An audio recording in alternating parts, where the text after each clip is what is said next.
Welcome back to The Breakdown with me, NLW. It's a daily podcast on macro, Bitcoin, and the big picture power shifts remaking our world. What's going on, guys? It is Friday, October 6th, and today we are talking about the just unbelievable variety of deteriorating economic indicators. Before we get into that, however, if you are enjoying The Breakdown, please go subscribe to it, give it a rating, give it a review, or if you want to dive deeper into the conversation, come join us on the Breakers Discord. You can find a link in the show notes or go to bit.ly/breakdownpod. All right, friends, welcome back to The Breakdown. No updates on FTX today. As I am recording this, Gary Wang, the CTO and co-founder of FTX, is on the stand, and I will say only that if Adam Yedidia's testimony yesterday didn't look good for Sam, Gary's testimony yesterday and today looks even worse. I will quote from Matthew Russell Lee at Inner City Press on Twitter, who is, by the way, the single best person to follow for play-by-play coverage of this. The attorney asks Gary, "Did you commit crimes at FTX?" Gary responds, "Yes," with Nishad Singh, Carolyn Ellison, and Sam Bankman-Fried. Rough. But what we're actually talking about today is the fact that outside our little corner of the economic world, basically every indicator is going to hell. Summing it up, Arthur Hayes says it's about to be Wrecktober. So let's start with bonds because that's what everyone's talking about. A massive sell-off is underway in the long end of the US Treasury market.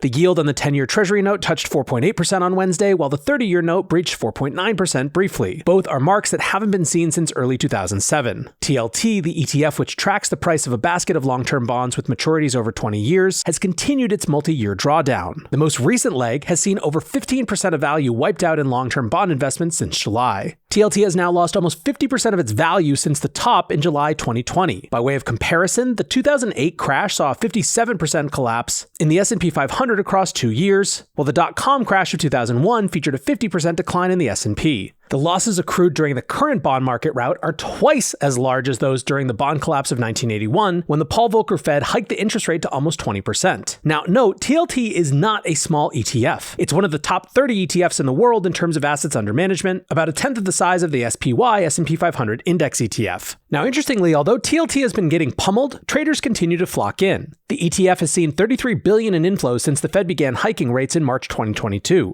More than half of inflows have come this year. Assets under management have more than doubled despite the aggressive drawdown in price per share. As ETF Store President Nate Garassi put it, TLT has been a, quote, cash incinerator. So what's causing this huge flow of funds into a collapsing bond market? TLT represents just one part of a massive collection of interconnected markets exposed to price action in US Treasuries. So it's impossible to know all of the positions being taken just by looking at one ETF. Part of the increased demand for treasuries comes from asset managers running fixed income portfolios. For example, pension funds, insurers, and bank balance sheets are some of the major investors who hold long-term treasuries. A paper loss on bond investments isn't typically a big deal for pension funds and banks, as long as they can continue to hold those positions to maturity. But as we've seen repeatedly over the past few years, holding to maturity is not always possible. Now, although these structural buyers are part of the story, many believe they don't explain the large increase in volume for TLT. Eric Balkunas, senior ETF analyst at Bloomberg, wrote in a Twitter post that TLT investments, quote, have cost traders $6 billion, but they keep coming back because it has to work. This is arguably the new fighting the Fed trade. When asked if he thinks it's just portfolio rebalancing, Eric said, that could be part of it for sure, but based on the elevated volume, it would indicate it's traders betting. Now, one of the known bets being done in size is the basis trade. Basis trades in general are when an investor takes one position in spot markets offside by an inverse position in a derivative market to capture the price spread. In this case, hedge funds and other professional investors are taking long positions by buying bonds outright and then shorting futures. Short interest in US Treasury futures is currently at all-time highs, recently exceeding their late 2019 peak. Importantly, a basis trade in US Treasuries was widely blamed for the repo spike in September 2019. This trade is generally seen as a cause of systemic risk due to the massive leverage involved and its location close to the heart of the global financial system. The Fed, the Bank of England, and the Bank for International Settlements have all recently published papers warning of the risks of this arbitrage trade and noting its resurgence. Goldman Sachs, on the other hand, is much less worried, publishing a note last week which stated, "We do not think the trade poses a major risk to treasury markets in the near term. Leverage in the system is materially lower than it was in 2019-2020 as a result of a series of initial margin increases and price declines." Still, the BIS paper from last month said the basis trade, quote, is a financial vulnerability worth monitoring because of the margin spirals it could potentially trigger. Now, beyond the trade, some believe this price action is simply the bond market pricing in higher for longer. At last month's meeting, Fed officials stood firm in their higher for longer rate forecast. Markets, seemingly for the first time this hiking cycle, are actually listening. Nick Timiraos, the Wall Street Journal's resident Fed whisperer, tweeted on Thursday, "Is the Fed finally getting tighter financial conditions?" He attached a quote from Dalip Singh, a former New York Fed official and now chief economist at PGIM Fixed Income, which said, "These types of things often take on a life of their own until they self-correct, either through weaker economic data or a more sinister mechanism such as a financial stability scare. Either of those two developments would mark an inflection point back towards lower yields, but we're not there yet." Timiraos also noted that this is the first hiking cycle out of the past 5 where the Fed has approached peak rates without seeing a collapse in longer-term bond yields. He wrote in a Twitter post, "This time has been different. Investors had priced in and are now pricing out a recession with a quick turn towards rate cuts." However, in an appearance on CNBC earlier this week, Jim Bianco had a slightly different take on reactions to last month's Fed meeting. He said, "What you're seeing in the bond market is a capitulation. Basically, most of the year, bond managers have been long in trying to argue why we're going to have a recession, why there's going to be a rally, and they've been having their brains beat in. If the Fed is done, and the market senses there is still some inflation left, they don't want to touch bonds. I don't think the Fed cares about volatility in the bond market yet. They're asking the question, is it slowing growth in the real economy?" Others noted that rates have hit a point where they are likely to cause a major problem for U.S. government financing. The Congressional Budget Office recently updated its forecast to note that interest expenses are set to reach 20% of tax receipts by 2032 if they remain on current trajectory. Economist Harold Malmgren said, "The rise in long rates is primarily being driven by the huge and growing U.S. budget deficit." Added Jeffrey Gunlock of Double Line Capital, "With these interest rates going up, we're facing a really big challenge that I'm sure the Fed is aware of and thinking of, but I think all investors should think about too. The growing interest burden." Now, former BitMEX CEO Arthur Hayes has published a new essay and has a strong view on how this bond market dysfunction ends. He argues that, quote, "We are about to witness the biggest bull market in human history driven by the amount of money printed in the shortest amount of time. Hayes' point is that the large imbalances always resolve in one way. Printing money, he writes, is always the answer, forever delaying any adjustment to the architecture of the global trading and financial system." Now, this bond market route has had Arthur banging the table all week.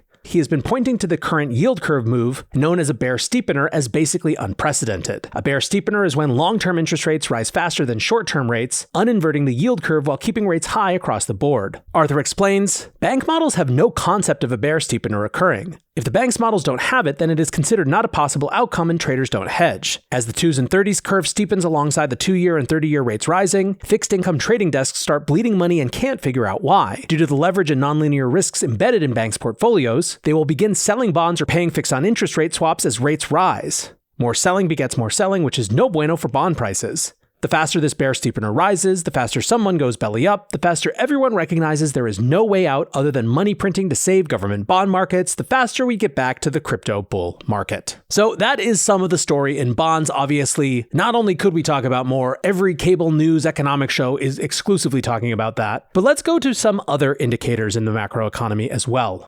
On Wednesday, the ADP published their private payrolls report. The payroll processing firm said that job growth for September had come in way below expectations. It saw just 89,000 jobs added for the month. This was down from an upwardly revised 180,000 in August and well below estimates of 160,000. This was the slowest job growth in the ADP figures since May 2020. ADP also said that annual wage growth had cooled to 5.9%, the 12th consecutive monthly decline. Job gains came almost exclusively from the service sector, which saw 81,000 net jobs added almost entirely from leisure and hospitality. Major net job losses came from professional services, transportation, and manufacturing.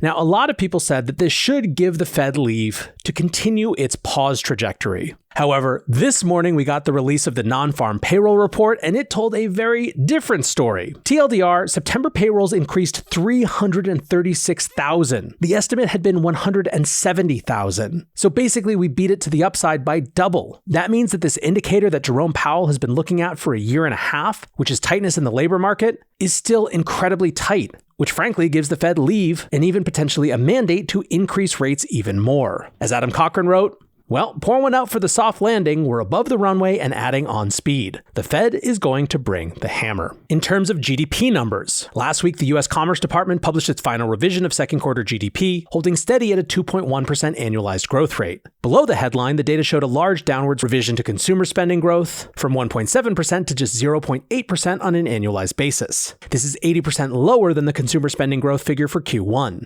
Given that consumer spending accounts for around 70% of U.S. GDP, the revision could could speak to a troubling trend as the U.S. consumer cuts back. Claire Lee, Vice President of Credit Strategy and Research at Moody's Investor Service, said, "Post-pandemic spending on deferred travel and experiences has increased, yet tighter budgets may prompt consumers to cut back on discretionary services spending, especially as services inflation remains sticky." Now, as an unconventional economic indicator, outgoing Nestle CFO Francois Xavier Roger had some troubling comments about the state of the global food market. He said that the total amount of food and drink sold globally has been steadily falling since the beginning of the year. Roger said, "People are consuming less, or they're eating less, or they're wasting less, or they're eating more out of home.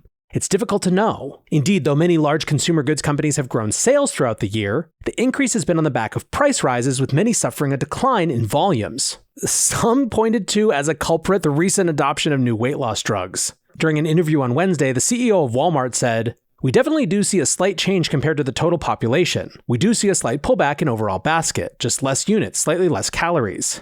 Now, while junk food purchases are unambiguously decreasing, many suggested the explanation is far more obvious and troubling than the adoption of weight loss drugs. Jeff Snyder tweeted, "People now can't afford to eat? People are eating less, and it's not a matter of choice. It's a symptom of a deepening crisis. Rising oil prices are a significant contributor to this problem. As oil prices surge once again, people are feeling the pain in their pockets. The situation is dire, and it's about to get worse. The global economy has hit a wall. People are struggling to afford food, credit card debt is skyrocketing, and much more. What happened to the booming economy of just a couple months ago?" Contributing to this notion of the consumer economy running out of steam, in September, consumer delinquencies rose across the board. Auto loans, credit cards, and other consumer loan delinquencies have been steadily rising since late 2021 and have now reached decade-long highs. Credit card delinquencies are now at a little below 4%. And while that's nowhere near the 7% seen in 2009, we are also well past the last peak in 2020. Now, mortgage rates have also been spiking alongside the rapid increase in rates for long-term treasuries. The average for a 30-year fixed-rate loan hit 7.49% this week, according to Freddie Mac. That's the fourth straight week of increases, bringing the average rate to its highest level since December 2000.